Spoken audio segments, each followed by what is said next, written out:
Hello বন্ধুরা, আপনারা সবাই ভালো আছেন। আজকে আমি একটা দুধ লাউ করবো। এই যে লাউ আমি খোসা শুধু গ্রেট করে নিয়েছি, আগে থেকে নুন দেবো না, এই হলুদ দিয়ে আগে সেদ্ধ করে নেবো, এখনও গ্যাসটা অন করিনি। আর তার মধ্যে একটা এই দুধ লাগবে, দুধ লাগবে, আদা বাটা লাগবে, মৌরি বাটাটা আমার আগের দিন করা সেটা ফ্রিজে ছিল, একটু জমে আছে, এটা বললে তবে দেবো।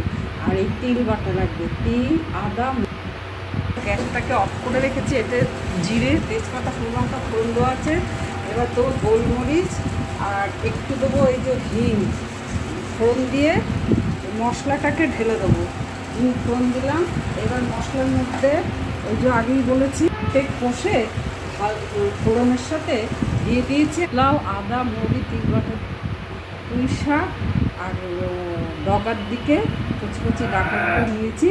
এই একসঙ্গে সব পেস্ট করবো, এতে ভয়নি হলে আরেকবারে করতে হবে। রসুন দিয়ে আর এই আটা দিয়ে ভালো করে মেলাতে হবে। আর এই তেলে কালো জিরে ফোড়ন দিয়েছি, এইটা ওকে ঢেলে দিতে হবে। আর এই শুকনো লঙ্কাটা ভেজে ওপর থেকে সর্ষের তেল দিয়েছি, আর এই শুকনো লঙ্কাটা গুঁড়ো করে ভেঙে দিয়েছি। এবার এইটা মিক্স করলেই পুঁই শাক